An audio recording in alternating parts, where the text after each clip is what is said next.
أعوذ بالله من الشيطان الرجيم. بسم الله الرحمن الرحيم.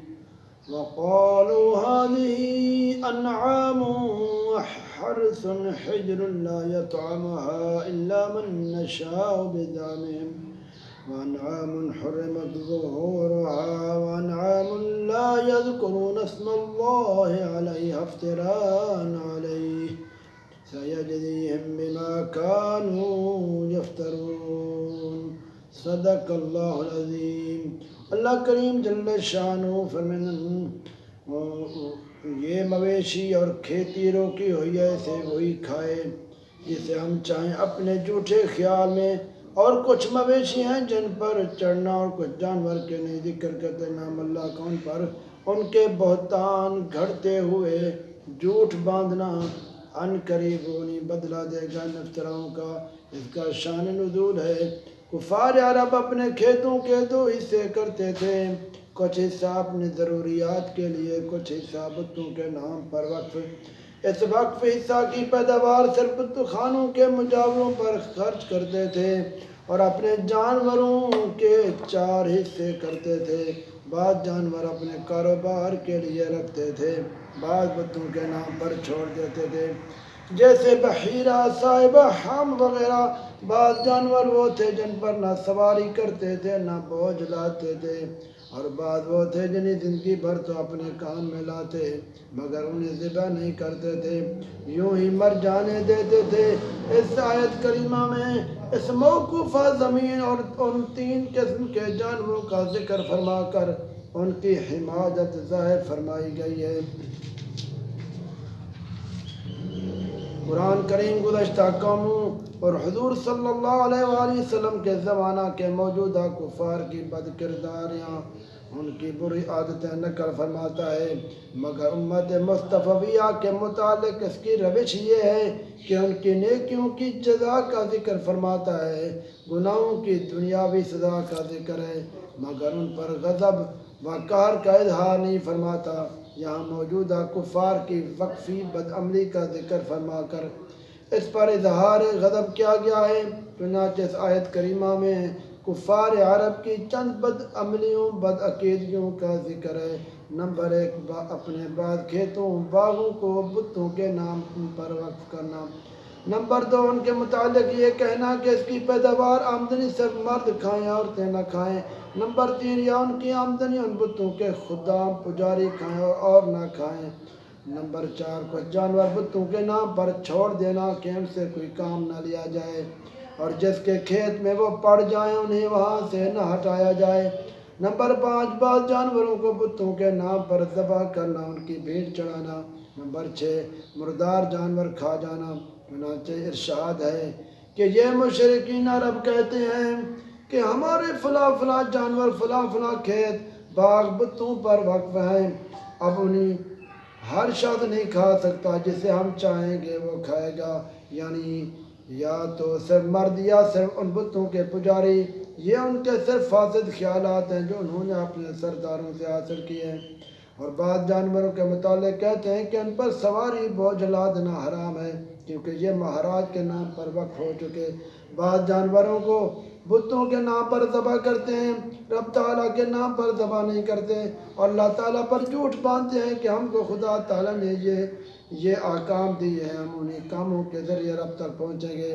ان قریب اللہ تعالیٰ انہیں اس جھوٹ باندھنے کی سخت سزا دے گا، یا تو دنیا میں یا آخرت میں یا دونوں جگہ. ان قریب یہ مسلمانوں سے مغلوب ہوں گے. سارے حجاز بلکہ سارے عرب مسلمانوں کا راج ہوگا، ان کا اور ان کے دین کا نام بھی نہ رہے گا. رب تعالیٰ نے یہ فرمان، یہ وعدہ پورا فرما دیا. اللہ تعالیٰ کی نعمتوں میں تقسیم غافلوں کا عمل ہے. سب کچھ دنیا کے لیے وقف کر دینا جاہلوں کا کام ہے، سب کچھ اللہ کے لیے کر دینا عاقلوں کا فعل ہے. غافل کہتا ہے کہ اتنا وقت اللہ کے لیے ہے، اتنا میرے لیے، اتنی سانسیں دین کے لیے ہیں، اتنی میرے نفس کے لیے ہیں.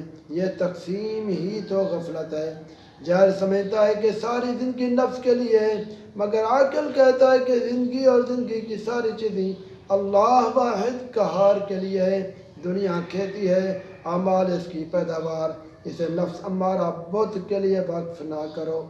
ہمارے اعضاء ظاہری گویا مفید جانور ہیں، ان میں غیر خدا کو شریک نہ بناؤ، ان سے ناجائز کام نہ لو۔ تم نفس پر سوار ہو، اس کی پیٹھ کو اپنے لیے حرام نہ سمجھو، ہمیشہ اس پر سوار رہو۔ اللہ کا ذکر اس کی لگام ہے، ایسے اس جانور کو اپنے قابو میں رکھو، ورنہ تم ان امانتوں میں خائن ہو جاؤ گے۔ کفار عرب تو ختم ہو چکے، مگر کفار غضب تا قیامت موجود ہیں۔ غفلت کفر ہے، یعنی کفران نعمت ہے، جس میں بہت لوگ مبتلا ہیں۔ جس زمین کا مالک اس میں اچھی کاشت کرے اور کاشت کے بعد اس کی نگرانی کرتا رہے تو اس سے ہر قسم کے دانے، ہر طرح کے پھل حاصل ہوتے ہیں، مگر لاوارسی زمین کے اندر سانپ، بچھو وغیرہ زہریلے جانور رہتے ہیں۔